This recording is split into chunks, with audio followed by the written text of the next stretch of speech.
Olho Vivo, o programa de entrevistas, opiniões e informações. Bom dia, amigos ouvintes da Rádio e TV Liberal, do programa Olho Vivo. Estamos recebendo, nesta manhã de quinta-feira, o deputado estadual Sérgio Turra, com que a gente vai conversar de assuntos referentes ao Estado, mas principalmente também da nossa região. Deputado, um prazer em recebê-lo nos estúdios da Rádio e TV Liberal. Bom dia. Bom dia, José. Bom dia a todos os que nos acompanham aqui. É uma satisfação estar aqui nos estúdios da Rádio e TV Liberal, participando desse programa importante que ecoa tanto pela região, né? Nosso programa aqui, Olho Vivo. Então, para mim é um privilégio estar aqui para que a gente possa conversar nessa manhã a respeito desses assuntos que dizem respeito à nossa região e ao estado do Rio Grande do Sul também. Deputado, o senhor tem feito esse trabalho constantemente, mas agora com mais intensidade, visitando as bases, vendo as dificuldades, os reclames e conclames da nossa sociedade gaúcha, principalmente da nossa região. O senhor tem feito essas andanças, inclusive conversávamos aqui em off, um projeto interessante do governo atual, que já vinha sendo amadurecido pelo governo Leite, que é um financiamento para investir em rodovias do Rio Grande do Sul, principalmente as federais no estado. Qual é a sua proposta referente a esta situação? Bom, olha só, José, esse projeto de lei, na verdade, ele ainda é uma ideia do ex-governador Eduardo Leite, né, que todos nós sabemos, renunciou com a pretensão de concorrer à presidência da República. E, sinceramente, a única coisa que eu depreendo desta intenção do ex-governador Eduardo Leite é, de fato, fazer disso um trampolim para a sua campanha. Porque não é incrível que um estado como o Rio Grande do Sul, que até pouco tempo atrás, como a gente usa na expressão, vinha capengueando do ponto de vista financeiro, depois de tantas reformas que nós aprovamos, duras medidas, privatizações, etc., o Estado consegue reunir um pouco de recursos, está aplicando em várias áreas, sem dúvida alguma, mas aí destinar R$500 bilhão para serem aplicados em rodovias federais, ou seja, que são da responsabilidade da União, me parece um absurdo. Nós temos ainda mais de 40 municípios sem um único acesso asfáltico.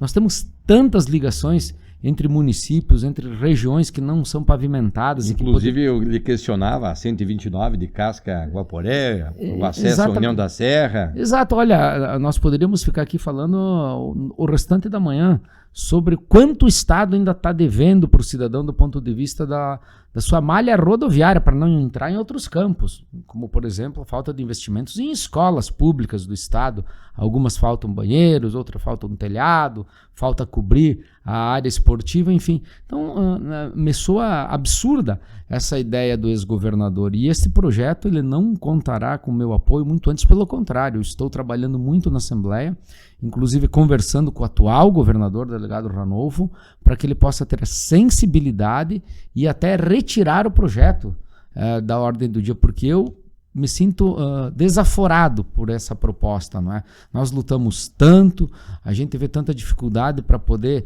levar acesso asfáltico a uma comunidade, como eu vinha falando, para que a gente transite em rodovias minimamente seguras e consertadas pelo Estado, e nós não vemos isso acontecendo. E aí você vai justificar como que você está colocando R$500 bilhão, eu repito, R$500 bilhão para a conclusão de rodovias que são da responsabilidade da União. São importantes? Claro que são. Cortam o Estado, beneficiariam a todos nós gaúchos, sem dúvida alguma. Mas a União tem recursos, e te provo isso. Até outubro, mais de 25 bilhões serão entregues em emendas parlamentares para deputados e senadores fazerem as suas campanhas, em nível nacional. Isso é um absurdo, ou seja, se a União tem dinheiro, ela precisa priorizar onde ela vai investir. E, sem dúvida alguma, a sua malha rodoviária precisa de investimentos. Tanto isso é verdade que aqui no Rio Grande do Sul o Estado está se propondo, não é, a bancar obras que são da responsabilidade da União. Por isso eu sou contra o projeto. Prefeituras, entidades de classes empresariais e até mesmo produtoras da região fizeram um protesto encantado, agora recentemente no município de Casca, contra as praças de pedágio ou contra os valores a priori que seriam cobrados pelos pedágios. Eu sou, uma opinião particular minha, sou favorável ao pedágio, porque do jeito que está, na mão do governo não funciona, na mão da máquina pública não funciona. O que se discute é que os valores, o senhor foi procurado? Sem dúvida alguma, e eu comungo da mesma concepção que você acabou de externar. Sem pedágio, sem a concessão, nós não vamos ter rodovias duplicadas, seguras, etc. Bom, isso é uma coisa. Outra coisa é a formatação que o governo está insistindo em nos propor, que acaba nos trazendo uma tarifa impagável. Esse que é o ponto, né? Ainda o ex-governador Eduardo Leite, né, que projetou e que estava colocando outorga, agora uma parte para que se crie um fundo, por exemplo, o que acaba dificultando ou impedindo a livre concorrência pela menor tarifa. O contrato precisa ser bem amarrado. Não cumpriu, vai fora, entra outra empresa, mas a menor tarifa é essa que nós temos que buscar. E mais um dado, José, neste momento agora, que a gente vê de pandemia, da guerra, uma crise mundial, não há segurança jurídica, o pior dos momentos para se propor uma licitação nesse sentido, e nós vimos isso aí com o primeiro lote, que foi o da Serra, porque quem está tentando participar foi uma única empresa, ou seja, não teve concorrência. Aí você já vê que vai pagar um preço muito caro, né? Está contando com um momento de instabilidade, de insegurança do ponto de vista econômico, onde tudo está mais caro. Portanto, não é a hora. Se o Estado demorou, se o Estado não foi ágil, se ele sucumbiu à sua própria burocracia, não pode agora, nesse momento ruim, levar adiante essa ideia, além de tudo a partir de uma modelagem equivocada. Então é nesse sentido também que nós estamos trabalhando, e é o que eu tenho defendido no Parlamento Gaúcho, não é? Então nós temos que levar adiante a ideia das concessões, sim, porém numa outra formatação e sem dúvida alguma num outro momento. Estou lendo aqui sua revista, me chamou a atenção que nós falávamos aqui de acesso asfáltico. Solução para o problema dos municípios sem acesso asfáltico. Qual seria? A solução que consta aqui, na verdade, José, ela é um projeto de lei de minha autoria, que se transformou, obviamente, numa lei, mais do que numa lei, num programa de Estado. É o PIA, Programa de Incentivo aos Acessos Asfálticos, onde a iniciativa privada banca a obra. Pode ser um acesso asfáltico, uma ligação entre dois municípios que não esteja pavimentada, desde que sempre em rodovia estadual. Um trevo de acesso a um município ou uma empresa, como por exemplo Carlos Barbosa, Tramontina, o trevo de acesso foi feito via PIA. A cooperativa Vinícola Aurora, aí no Vale dos Vinhedos, a nova sede, também se utilizou do PIA. A empresa, com o imposto que ela tem a recolher, ela banca a obra. Então, ela faz a obra, ela paga, é mais barato e é mais ágil, né? Então, essa é uma das soluções para que a gente possa ajudar o Rio Grande do Sul a melhorar essa sua condição precária de infraestrutura. E você veja bem, o programa, todo ano, o Estado precisa colocar o lastro. O limite total seria até 1% da arrecadação, digamos assim, cerca de 400 milhões. E o Estado, nesses 2 primeiros anos, porque é um programa recente, ele tem permitido 30 e 35 milhões. O mesmo Estado que está querendo passar $500 bilhão para a União, permite um lastro ainda tão pequeno para o PIA, que é um programa que agiliza, porque é a iniciativa privada que vai bancar, vai contratar, não é? E nós sabemos que daí o preço é menor, mas o lastro precisa ser um pouco maior. Mas essa é a solução que nós encaminhamos enquanto parlamentar estadual, dentro, obviamente, dos limites da minha competência legislativa. O senhor falou em insegurança jurídica, de fato, a nível nacional estamos vivendo uma insegurança jurídica, uma bipolarização política. Sim. E no Estado uma indefinição política. Qual é a participação do PP fazendo uma leitura desses 3 pontos? Bom, olha só, com relação ao nível nacional, eu creio que você esteja também comentando, abordando a questão do regime, digamos assim, entre aspas, quase que ditatorial. Que houve um julgamento político e uma dissolução política. Né? Exato, mas o julgamento político, ele é algo assim que, sinceramente, ele foge das 4 linhas da Constituição, porque, olha só, o deputado Daniel Silveira, eu não comungo com as ideias dele, mas ele jamais poderia ter sofrido e ser julgado da maneira que ele foi. Inclusive pegando uma pena maior do que aplicam muitas vezes a estupradores. Ele possui imunidade parlamentar. Nós temos 3 poderes, o executivo, o legislativo e o judiciário, que precisam viver em harmonia e ter independência entre si. O judiciário, infelizmente por parte do STF, hoje não está respeitando, está abusando, está agindo politicamente. Inclusive o ministro Alexandre Moraes, para você ver o absurdo do que aconteceu, ele é a vítima e ele é quem está julgando. Isso é uma barbaridade, mas no Congresso Nacional tem um mecanismo para punir o deputado que foi acionado. Inclusive, ele recebeu a pena de suspensão do seu mandato, que é o Código de Ética. Se há infração ao decoro, como nós fizemos aqui na Assembleia Legislativa, 3 deputados foram cassados por quebra de decoro. Essa é a medida. Agora, o STF perseguir um parlamentar, ou seja, abusar do seu poder, que é limitado, assim como é o do Legislativo, não é concebível. E aí, obviamente, que o presidente da República, jogando dentro das 4 linhas da Constituição, ele utilizou do expediente do indulto, né, que acaba, então, revogando a pena aplicada ao deputado Daniel Silveira. Mas, lamentavelmente, nós chegamos a esse ponto. E, na minha mais sincera opinião, em virtude do abuso que está acontecendo por parte do Poder Judiciário, notadamente dos membros do STF, que sim se consideram supremos, mas não são supremos. Ninguém está acima da nossa ordem legal e constitucional, nem mesmo eles. E a indefinição do PP? O PP tem uma definição a nível do Estado? Tem. O nosso partido, o Progressistas, é o primeiro partido, aliás, que já tem uma nominata completa. Pode mudar? Olha, dificilmente.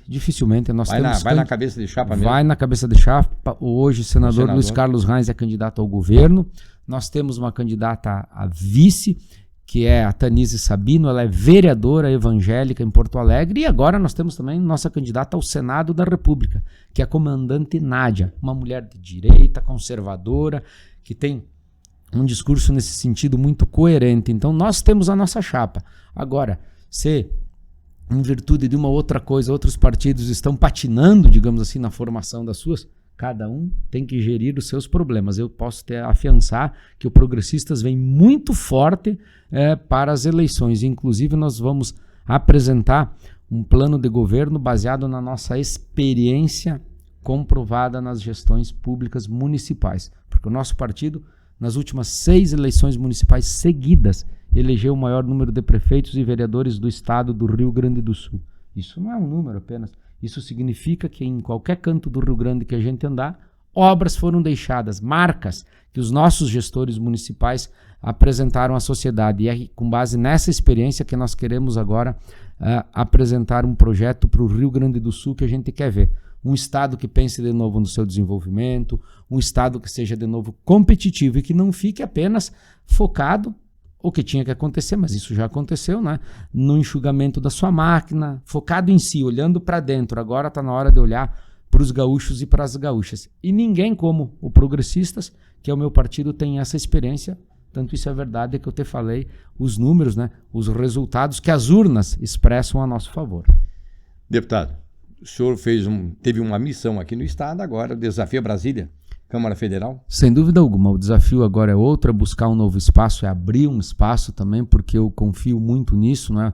Na política nós não podemos permanecer onde nós estamos, né? Não pode ser vista como de fato um emprego, nós precisamos nos dedicar no posto que nós estamos. Então eu já tinha me definido, concorri a deputado, me reelegi, agora era hora de abrir espaço e de buscar um novo espaço. Então, eu sou pré-candidato a deputado federal. Infelizmente, ainda é a partir de Brasília que vem as grandes decisões, né?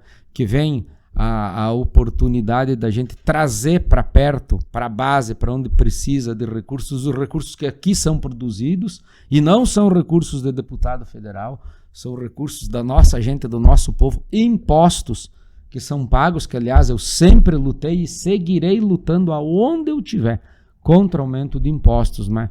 Mas enfim, eu creio que há um cenário bastante interessante nesse sentido. A renovação é preciso acontecer, não é? A mudança, né? Nós temos que mudar os atores se a gente quer de fato ver um país diferente. Então a gente precisa gerar oportunidade para pessoas diferentes irem lá e entregar o melhor de si. Então é com base nessa disposição que eu estou percorrendo já o estado do Rio Grande do Sul para que a gente possa chegar na Câmara Federal e auxiliar com mais efetividade, inclusive, especialmente a nossa região. E o senhor assessorado ninguém mais nem menos do que o nosso grande prefeito Paulo Mazzucci. Paulo Mazzucci, além de um grande amigo, é um dos símbolos desta marca de gestão dos progressistas, não é? Eu vim aqui com o Paulo e dizia, meu Deus do céu, eu estou fora do planeta até.